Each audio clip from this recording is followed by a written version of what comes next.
Fala, torcida vascaína, a gente está de volta com o nosso canal Vamos Vasco, com a busca aí do Vasco pelo um jogador para ser o novo 10, né, cara? O Vasco aparentemente não fará movimentos no mercado para contratar esse jogador e terá que identificar dentro do elenco esse jogador com esse potencial para ser o nosso meia durante essa temporada, pelo menos nesse primeiro semestre. Vamos falar muito desse assunto aqui no nosso canal, vamos falar também aqui. O Vasco não está buscando o meia, mas está buscando outros reforços para outras posições. Isso foi confirmado. Você vai entender isso aqui no nosso canal. Vamos falar também de saída de jogador e também como que está a situação aí do Diniz, cara. Se o treinador está balançando, se ele vai continuar no Vasco, você vai entender isso aqui agora. Antes de começar, deixa aquele like, se inscreve no canal se você não está inscrito, ativa o sininho para você receber os vídeos postados aqui do nosso canal. Muito obrigado a galera que está se inscrevendo aí. A gente vai chegar a 230 mil inscritos, hein? Muito obrigado quem está dando voto de confiança aí, chegando inscrito novo aí no nosso canal. E tamo junto.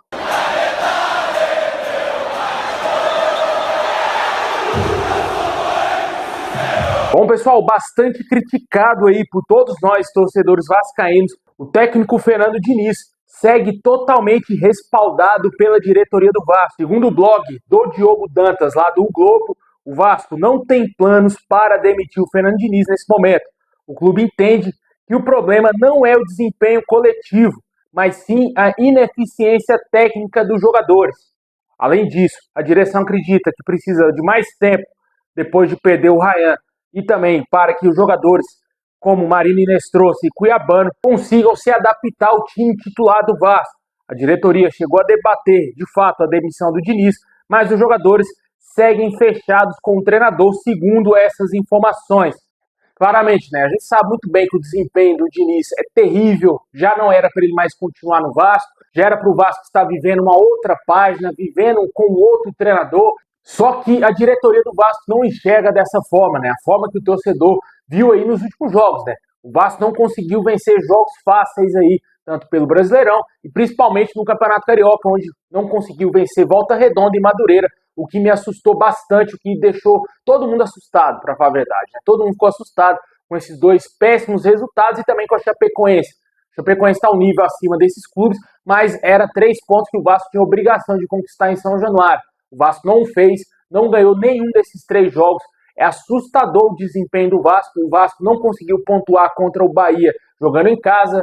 Com certeza, muita coisa preocupa aí ao torcedor vascaíno. O técnico Fernando Diniz, como a gente falou, segue totalmente respaldado, confirmado no cargo. Já tem várias informações que se ele perder para o Fluminense, o Vasco ser eliminado, não tem chance alguma também do Diniz ser demitido. O Diniz só será demitido talvez em caso de alguma humilhação muito grande. O Vasco tomar um 6-0 do Fluminense, 5-6-0 do Fluminense, perder de lavada os 2 jogos. Aí pode ser que o Pedrinho comece a pensar na possibilidade de demitir o Diniz, né? Mas vindo do Pedrinho, não ficarei surpreso se o Vasco for humilhado nos 2 jogos contra o Fluminense, se o Diniz será de fato demitido. Eu acredito que o Pedrinho ainda banca ele para o restante da temporada. Mas, cara, sinceramente, o Diniz tem um péssimo retrospecto à frente do Vasco, não consegue ganhar jogos em São Januário, não consegue vencer no Campeonato Brasileiro, conseguiu vencer o Sub-20 do Botafogo e para ele foi o melhor resultado do Vasco, da história do Vasco. Porque ele se apega tanto àquela vitória contra o Botafogo que parece que foi o maior jogo da história do Vasco, cara. Inacreditável você manter ainda um treinador desse. Peças que antes funcionavam com outros treinadores, com o Diniz, já não jogam nada. PH, Piton, também outros jogadores que vinham bem, não estão jogando nada, caíram de produção, como é o caso do Cuesta, que está sendo um dos piores jogadores desse início de ano do Vasco. Robert Renan não está jogando nada.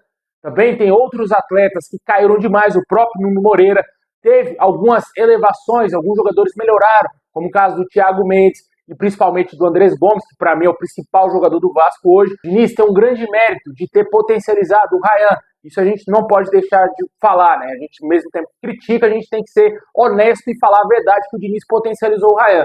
O que o Ryan jogou, ele nunca jogou com nenhum treinador. Mas, de resto, cara, o time caiu como um todo. Não era somente o Ryan que o Vasco tinha no elenco. E os outros jogadores, tanto titulares e reservas. A gente perdeu o Verratti, que era o principal atacante do Vasco, principal goleador, que é melhor que o Brenner.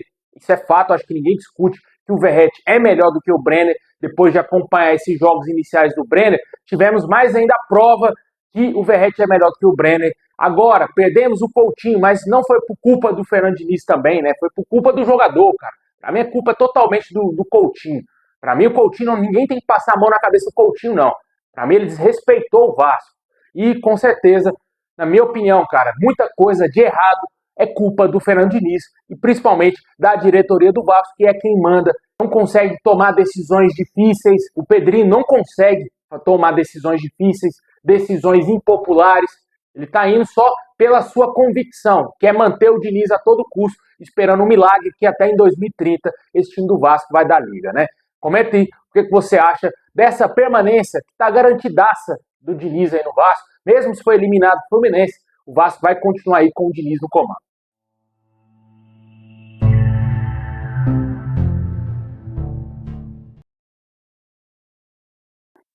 Bom, e agora vamos falar aí do mercado, como que está a busca, possíveis saídas de jogadores, né? Saídas já confirmadas, como a do Coutinho. Quem está a um passo de deixar o Vasco é o meio-campista Estrela. O executivo de futebol do CRB, Clube Alagoano, já confirmou que está a detalhes aí, em poucos detalhes, de fechar a negociação com esse jogador. Faltam alguns ajustes aí no contrato do atleta para que ele seja novo reforço do CRB para a disputa da segunda divisão esse ano de 2026. Segundo o GE. Globo, o jogador deverá ser emprestado até o fim desse ano para ganhar experiência, para jogar aí, tentar jogar mais minutos, né? Ter minutos aí na sua carreira, já que ele teve muitas lesões no Vasco, não será utilizado, não iria ser utilizado pelo Fernando Diniz.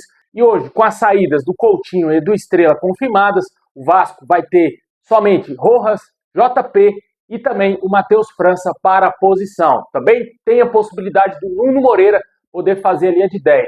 Essa é a grande questão quanto à saída do Coutinho, né? Quem vai ser o novo camisa 10? A gente até fez uma enquete aqui no nosso canal. Ficou pau a pau ali entre Rojas e também uma possibilidade de contratação, que o Vasco teria que contratar esse camisa 10. Alguns torcedores detectando que no elenco não tem esse 10 que a gente gostaria de ver ali como, de fato, o nosso criador de jogadas, né? Agora, o que a gente espera é que o Vasco busque esse jogador, na minha opinião, tinha que buscar no mercado, mas o Vasco não vai fazer isso. Segundo o GE. Globo, segundo a Atenção Vascaínos, o Vasco não dá prioridades para contratar um meio-campista para seu novo camisa 10, um meio-campista titular. Temos até o dia 3 de março para o Vasco conseguir contratar reforço. Poucos dias aí para o fechamento da janela de transferências e o Vasco dá total prioridade para buscar um volante de qualidade e mais um atacante de lado, um atacante de força e que tem, assim, até certo ponto, capacidade de ser titular do time do Vasco. Essas são as informações que a gente tem quanto a reforço. O Vasco vai tentar fazer o máximo de esforço possível para tentar contratar esses dois jogadores para essas duas posições. A princípio, a grande prioridade, a maior prioridade de todas é a cabeça de área, é volante. Se não vir um volante, o Vasco deverá tentar buscar um atacante de fato, né? Eu acho muito pouco provável, sendo sincero, essa é a minha opinião, acho muito pouco provável que o Vasco vai trazer mais dois reforços. Eu ainda estou bem relutante se vai conseguir trazer um, mas se trazer dois, será ótimo, né? Dois nomes para melhorar o elenco, né? Não somente para compor, tem que vir para melhorar. Se não vamos trazer um 10, vai ter que trazer outros jogadores de outras posições que vão fazer com que o Vasco não dependa somente de ter um 10 ali criativo, né? Vamos ver o que vai acontecer nessa situação aí. Essa busca por reforço é um pouco preocupante, na minha opinião, porque o Vasco não tem dinheiro, não temos aí também o adiantamento do negócio da SAF, nem nada de empréstimo para que o Vasco faça algum movimento mais brusco no mercado para trazer algum nome de mau peso para ser o camisa 10, não existe nada disso e o Vasco dá total prioridade para reforços mais modestos com a famosa oportunidade de mercado, né? Vamos ver o que vai acontecer nesse mercado do Vasco quanto a possíveis chegadas. Mas a diretoria, de fato, acredita que Rojas e Nuno Moreira possam ser um dos dois, o meia, o camisa 10 do Vasco. Não que o Vasco vai dar a camisa 10 para um deles, né? Se der, vai ser uma grande surpresa.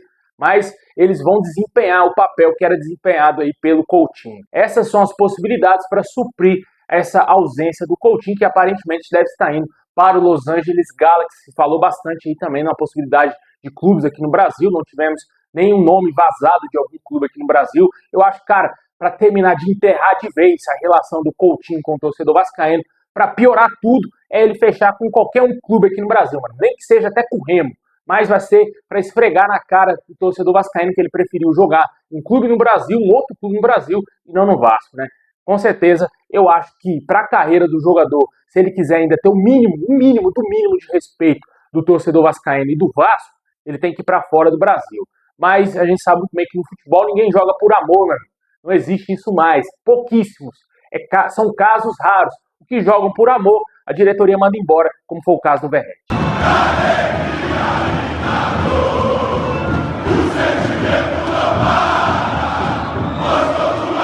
Bom, pessoal, esse é o vídeo de hoje. Deixa aquele like, se inscreve, ativa o sininho. Tamo junto. É nóis.